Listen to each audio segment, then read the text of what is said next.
Hello and welcome to the show. We start this week's FailRace episode with T18 on GTA 5, being bullied by one of the laser tanks. I can't remember what the name of the thing is, but yeah, the little Chebrock not quite coming off so well. The thing is, though, the tank, well, that can get beaten by an electricity pylon.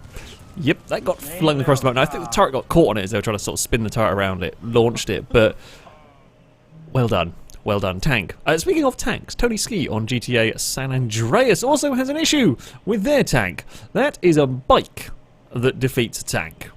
That's quite impressive. The more impressive thing is the biker got up and got back on the bike. Then the tank tries to right itself, which ends badly.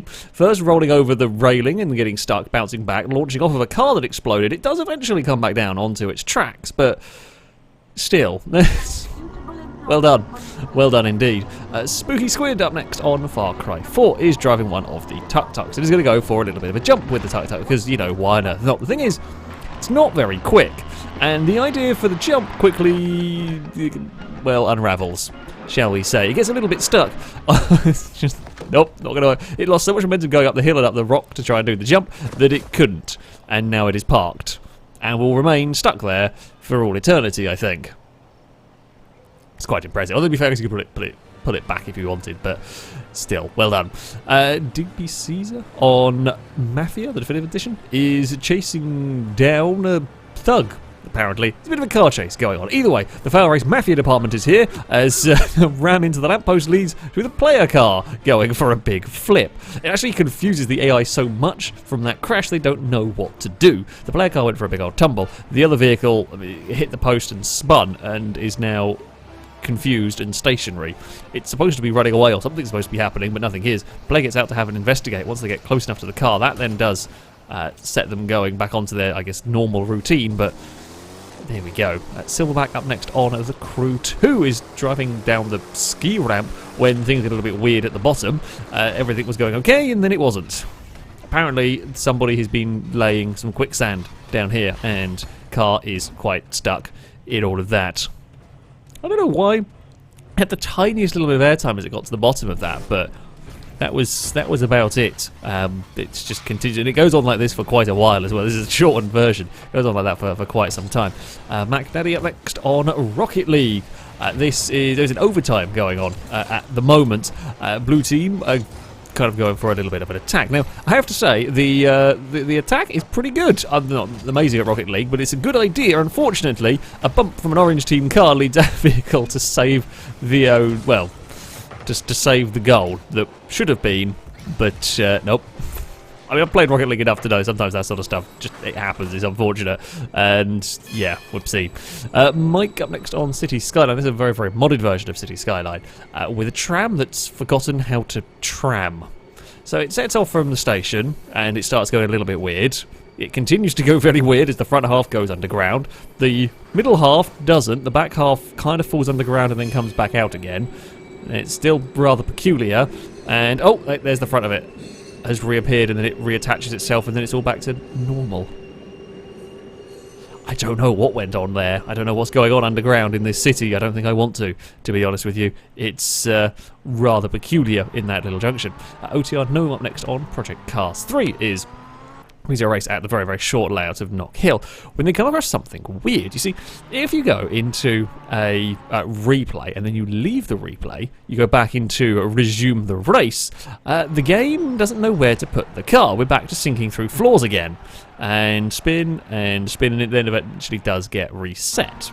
And this apparently is repeatable, at least at this circuit with these cars, because, well, we're at a different point in the circuit. Again, it's pause the game, play the replay for a second, go back out of it, press resume, and cars back through the floor. This time actually properly through the floor as it falls and tumbles its way to the bottom.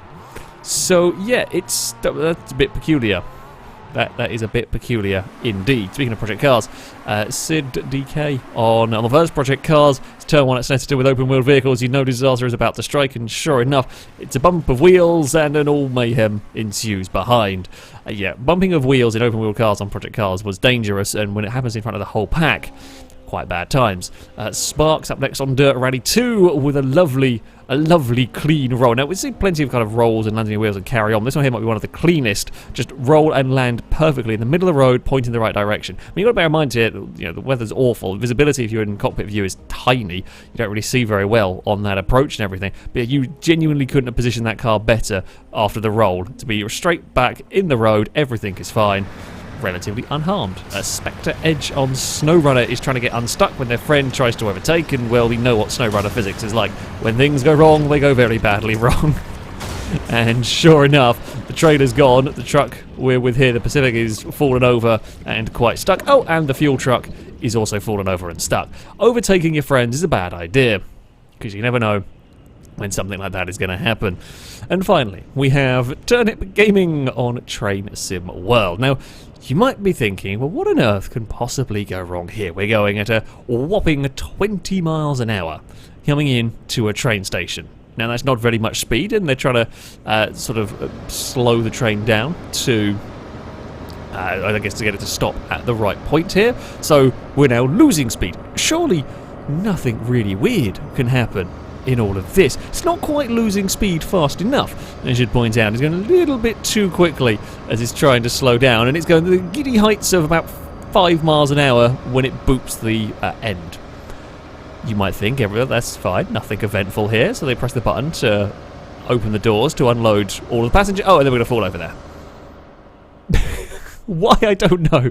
Why the train decided to fall over when it opened the doors is beyond me. But it is quite impressive.